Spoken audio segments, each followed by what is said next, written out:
Bonjour à tous et merci d'être avec nous sur Média 7. Des tensions toujours très vives au large de Gaza et ça ne risque pas de se calmer. Ce matin, l'armée israélienne a tué 4 activistes palestiniens qui se trouvaient à bord d'un bateau.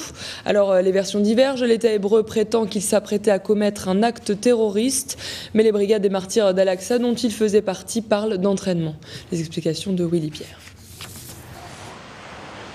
Ce matin, à l'aube, plusieurs Palestiniens naviguaient au large des côtes de Gaza sur une embarcation. Leur bateau a été rapidement stoppé par des vedettes et des hélicoptères israéliens qui auraient ensuite ouvert le feu. 4 corps ont été retrouvés un peu plus tard, vêtus de combinaisons de plongée. Le Fatah a d'ores et déjà confirmé que les 4 tués étaient des activistes liés aux brigades des martyrs d'Al-Aqsa. Les recherches se poursuivent toujours pour retrouver 2 autres passagers qui seraient portés disparus. La mort de 4 Palestiniens survenus ce matin à l'aube montre qu'une escalade de violence a commencé récemment, notamment depuis l'attaque de la flottille de la paix. C'est sûrement une manière de détourner le regard de la communauté internationale sur ces événements récents. Mais nous attestons que ces nouveaux crimes montrent que les attaques perpétrées par l'occupation israélienne augmentent de jour en jour contre les Palestiniens. Depuis le tollé international qu'a provoqué l'attaque de la flottille de la paix, Israël semble être sur le qui-vive et l'armée israélienne redouble de vigilance. Le mouvement du Fatah a aussi précisé qu'il s'agissait d'un entraînement et non d'une opération. L'armée israélienne affirme quant à elle avoir déjoué une attaque terroriste. Ce qui arrive est la preuve que la bande de Gaza est victime de la terreur du Hamas. C'est devenu une plateforme d'attaque en direction d'Israël. Le Hamas a laissé libre cours à ces actes. Ils ont dit que chaque fois qu'ils le pourraient, ils attaqueraient. Il y en a d'autres à Gaza, des membres du djihad islamique, qui font la même chose, même s'ils n'accordent pas leurs attentions. L'attaque aurait eu lieu au large du camp de réfugiés de Nuseirat, au sud de la ville de Gaza. Les funérailles de l'un des 4 Palestiniens de l'embarcation se sont déroulées un peu plus tard, à Gaza City. Et plusieurs diplomates élèvent la voix pour tenter d'apaiser la situation après l'affaire de la flottille. Tout d'abord, beaucoup demandent une enquête internationale.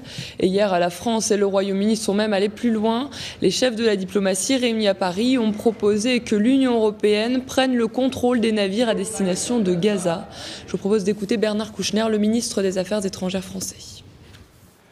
La situation de Gaza n'est pas tenable. La situation de Gaza est intenable pour les gens qui Ils sont assiégés depuis si longtemps. Nous pouvons très bien contrôler la cargaison des bateaux qui se dirigent vers Gaza. Nous pouvons le faire, nous souhaitons le faire, nous le ferions très volontiers. Il faut que l'Union européenne participe, plus encore qu'elle ne le fait, et elle le fait beaucoup, mais participe pratiquement, politiquement, matériellement, à emprunter plus encore le chemin de la paix. Et autre rencontre diplomatique qui s'est intéressée à ce problème, celle aujourd'hui à Sharm el-Sheikh entre Hosni Moubarak, le président égyptien, et Joe Biden, le vice-président américain. L'abordage de la flottille menace bien entendu les pourparlers de paix indirects par l'intermédiaire des États-Unis justement. Des pourparlers déjà fragiles. Les États-Unis disent ce matin chercher de nouveaux moyens pour répondre à la situation à Gaza.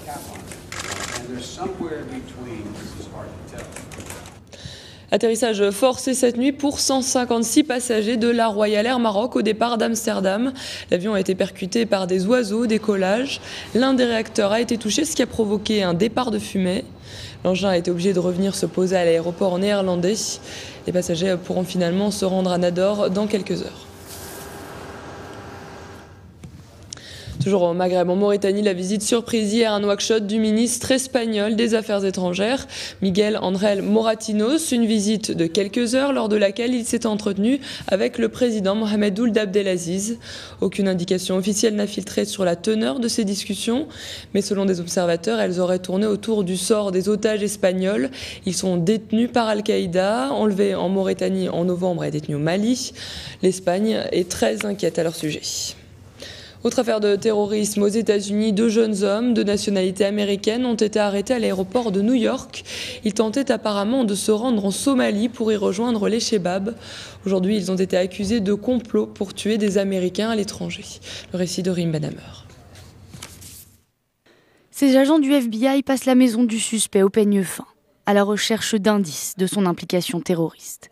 Mohamed Alessa, 20 ans, et son complice Carlos Eduardo Almonte, 24 ans, sont soupçonnés d'avoir voulu rejoindre le djihad islamique.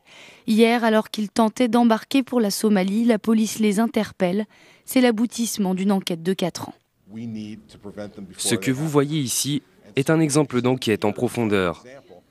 Beaucoup de moyens ont été mis en place depuis 4 ans pour suivre ces gars, les suivre et être sûr d'agir au bon moment. Repérés grâce à un agent infiltré, les 2 hommes s'étaient avant rendus en Jordanie et avaient tenté d'entrer en Irak. Dans des conversations enregistrées, ils parlent de guerre sainte et d'attentats suicides. Pourtant, les 2 hommes avaient l'air sans histoire. Comme souvent, les voisins n'en reviennent pas. Tout le monde est très calme dans ce quartier. Les gens doivent être choqués d'apprendre que des gens comme ça vivaient ici. Je suis surpris. Je ne me suis douté de rien. Il avait l'air d'un bon garçon. Les 2 suspects vont être poursuivis pour complot en vue de tuer en dehors des États-Unis. Ils risquent la prison à vie. En Inde, à présent 25 ans après la catastrophe de Bhopal, le verdict est tombé. 8 personnes ont été jugées coupables pour leur responsabilité dans l'un des pires accidents de l'histoire industrielle. Je rappelle qu'une fuite de gaz toxique d'une usine américaine avait fait des milliers de morts. Parmi les coupables, le président de la branche indienne du groupe Union Carbide, propriétaire de l'usine en question, et plusieurs cadres supérieurs indiens. Ils ont été condamnés à 2 ans de prison et des amendes. Dans le pays voisin, au Pakistan, le cyclone Feth est arrivé sur les côtes sud, des vents violents et des pluies torrentielles qui ont fait 7 morts. Mais selon des météorologues, le cyclone se serait transformé en dépression de faible intensité, il ne serait donc plus dangereux. Économie à présent, l'euro poursuit sa dégringolade. La monnaie européenne est tombée à son plus bas niveau depuis 4 ans. Contre 1 euro, le dollar affiche 1,19. C'est la situation financière en Hongrie qui inquiète apparemment. Elle est comparable à celle de la Grèce. Et la crise économique, on le sait, a touché de plein fouet l'Espagne. Or, beaucoup de Marocains y résident et en souffrent donc. Par conséquent, cet été, ils devraient revenir moins souvent dans le royaume. Les explications d'Asna Belmeki. Cette année, le retour au pays se veut précoce. Des centaines de Marocains résidant à l'étranger sont déjà de retour au Maroc, et pour cause. Suite à la demande de la délégation marocaine et de la commission maroco-espagnole qui gère le trafic, nous avons avancé la date de l'opération 2010. En fait, les traversées commencent plus tôt, puisque le mois de Ramadan approche. Donc nous avons cette année à gérer des arrivées massives plus tôt, alors que les années précédentes, les arrivées étaient aux alentours du 15 juin. Selon les prévisions, près d'1,5 million de personnes et un demi-million de véhicules devraient faire la traversée. Si ce chiffre reste comparable à celui de l'année précédente, on enregistre toutefois un changement. Crise oblige, les Marocains résidant à l'étranger ne feront pas cette année plusieurs voyages. Avec ce contexte économique, beaucoup de gens ne vont pas faire plusieurs allers-retours. Ils n'ont pas d'argent et beaucoup n'ont plus de travail en Espagne. Si les retours au pays seront moins nombreux en 2010, l'attente sur les quais, elle, devrait être écourtée. En effet, la déviation du transit vers le port de Tangemed permet déjà la multiplication du trafic maritime. Mot de football, J-4 avant le mondial, les Fennecs algériens sont arrivés en Afrique du Sud. L'Algérie qui jouera son premier match dimanche prochain face à la Slovénie. Elle ne s'était pas qualifiée pour la Coupe du Monde depuis 24 ans. Alors les experts sont plutôt pessimistes sur l'issue du mondial. Les Verts ont en effet peu d'expérience dans les compétitions internationales et concèdent même qu'ils ont un problème au niveau de l'attaque.